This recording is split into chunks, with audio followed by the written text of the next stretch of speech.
Hola a todos, vamos a entrar de lleno en este análisis que está francamente fascinante. A ver, cuando pensamos en las abejas, casi siempre se nos vienen a la mente dos cosas, ¿no?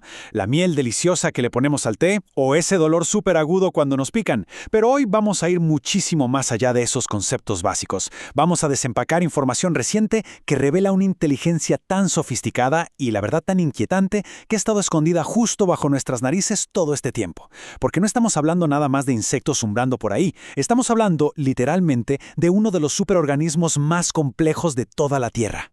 Y es que, por muchísimo tiempo, ha existido este gran cliché. Hemos categorizado a las abejas casi como si fueran maquinitas, ¿saben? Como pequeños drones biológicos que se mueven única y exclusivamente por un instinto básico ya programado.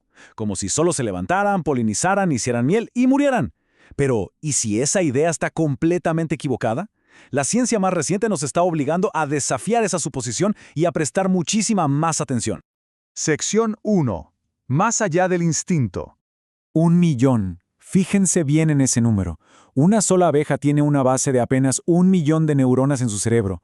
Claro, si lo comparamos con el cerebro humano que tiene miles de millones, pues suena poquito, ¿verdad? Es súper fácil ver ese millón y pensar, claro, esto confirma que son solo pequeños robots biológicos.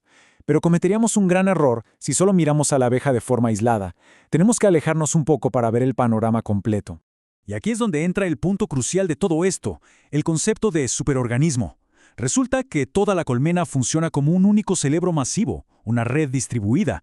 O sea, las abejas individuales no son los organismos en sí, son más bien como las neuronas individuales dentro de una mente muchísimo más grande. Y esto, para todos los que observamos la naturaleza, nos cambia por completo el chip de cómo debemos ver la inteligencia de las abejas. Ya no son miles de individuos tomando decisiones chiquitas, es una sola entidad gigantesca procesando información a gran escala. Y para que vean cómo funciona esta mente colectiva en la práctica, imagínense el momento en que una colmena necesita mudarse a un nuevo hogar.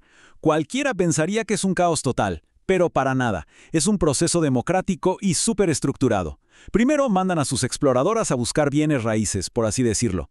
Luego regresan y literalmente se pueden a debatir las opciones haciendo unas danzas complejísimas en total oscuridad dentro de la colmena. La intensidad de esa danza les dice a las demás qué tan bueno es el lugar. Pero ojo, aquí viene la genialidad.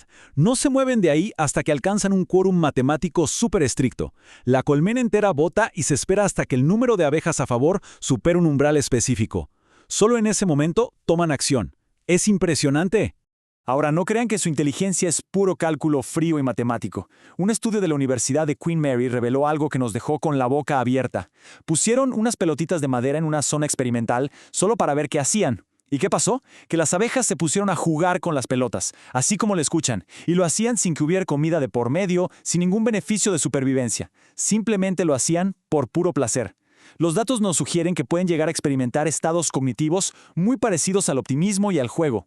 Son básicamente sentimientos en miniatura habitando en cerebros de 1.000.000 de neuronas. Sección 2. Guerra química y espionaje. Bueno, siempre hemos tenido esta idea súper dulce de las abejas, ¿no?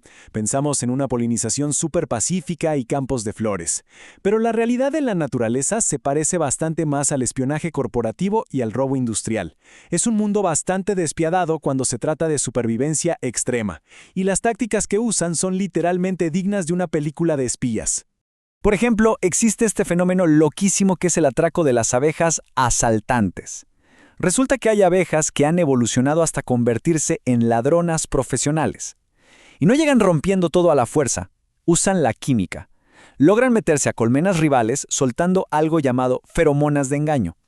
Básicamente se ponen un perfume químico que imita exactamente el olor de la abeja reina de esa otra colmena.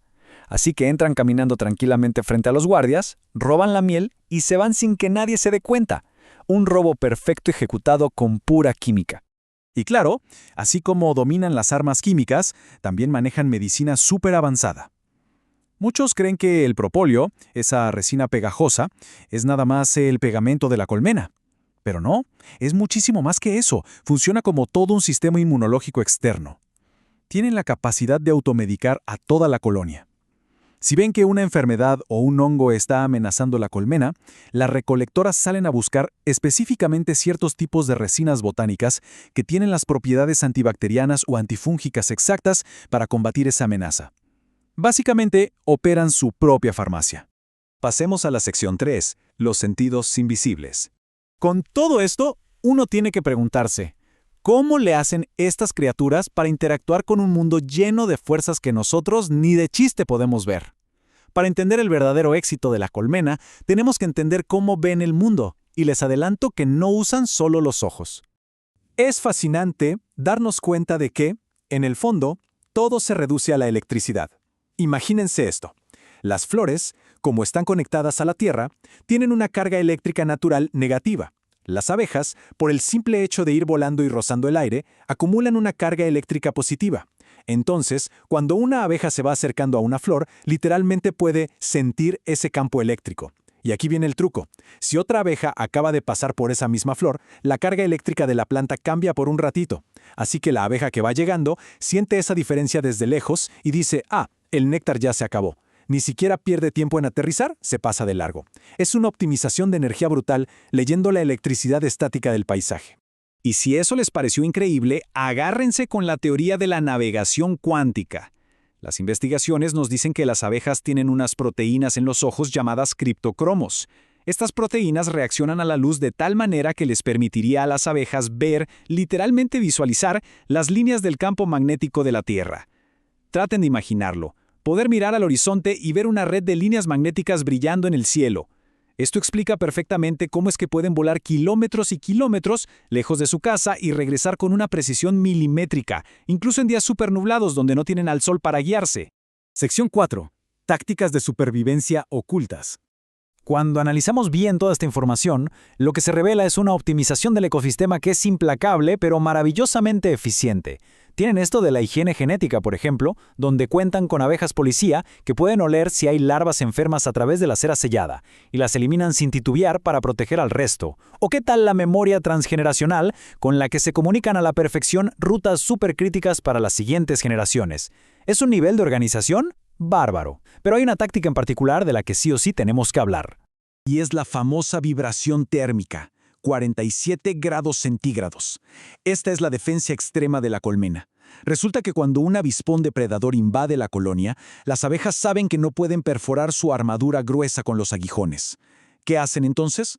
Usan el calor. Cientos de abejas envuelven al avispón haciendo una bolita súper apretada y empiezan a hacer vibrar los músculos de sus alas pero sin volar. Toda esa fricción genera un calor inmenso y logran que la temperatura en el centro de esa bola llegue exactamente a 47 grados. Las abejas pueden aguantar hasta los 50 grados, pero el límite del avispón es de 46, entonces literalmente lo cocinan vivo. Es una de esas realidades un poco viscerales e inquietantes sobre cómo la naturaleza resuelve sus problemas de supervivencia. Llegamos a la sección 5, el mito de la salvación. A ver, todos hemos escuchado alguna vez ese famoso eslogan de «salven a las abejas». Pero el material que estamos analizando hoy plantea un argumento que a muchos les va a sorprender. Dicen que apoyar masivamente a la Apis mellifera, que es la abeja doméstica que usamos para la miel comercial, en realidad puede estar perjudicando la causa. ¿Por qué? Porque estas abejas domésticas compiten súper agresivamente por los mismos recursos que necesitan miles de especies de abejas silvestres y solitarias. Y adivinen qué, son estas últimas las que realmente están en peligro de extinción. Es un concepto bastante contraintuitivo, pero nos dice que a veces nuestras acciones bien intencionadas pueden estar poniendo demasiada presión sobre especies nativas muy frágiles. Y justo para contrarrestar este problema, el documento explica que está surgiendo una tendencia interesantísima llamada apicultura de intervención mínima. Esto trata de personas que simplemente renuncian por completo a cosechar miel. En su lugar, les arman hábitats en troncos huecos elevados imitando cómo vivirían en un bosque primario y las dejan ser. Nada más. El objetivo aquí no es producir a nivel agrícola, sino tratar de revertir cientos de años de domesticación para que este superorganismo recupere toda esa resistencia y genética salvaje que ha ido perdiendo con el tiempo. Y bueno, esto ya nos va encaminando hacia la conclusión de este análisis. Es un buen momento para reflexionar sobre todo lo que acabamos de ver. Hablamos de matemáticas, democracia, guerra química, navegación cuántica y una resiliencia absoluta. Estas pequeñas pero antiguas arquitectas ya andaban dándole forma al paisaje botánico de nuestro planeta millones de años antes de que siquiera el primer humano caminara erguido por ahí. Definitivamente es un dato que nos da un golpe de humildad frente a nuestros intentos a veces arrogantes de querer manejarlas o controlarlas dentro de cajitas de madera. Y esto nos deja con una frase espectacular del material original que creo que encapsula a la perfección todo este viaje. Dice: «No criamos abejas para que nos sirvan, las observamos para aprender cómo sobrevivir a nuestra propia complejidad. Esto nos plantea una pregunta fuertísima para llevarnos a casa. Al observar toda esta increíble inteligencia distribuida y esa eficiencia implacable, ¿qué lecciones críticas sobre el diseño de sistemas y sobre nuestra propia supervivencia aún nos falta aprender como especie? Es algo profundo para pensar, ¿no creen? Muchísimas gracias por acompañarnos en esta exploración. Nos vemos en la próxima.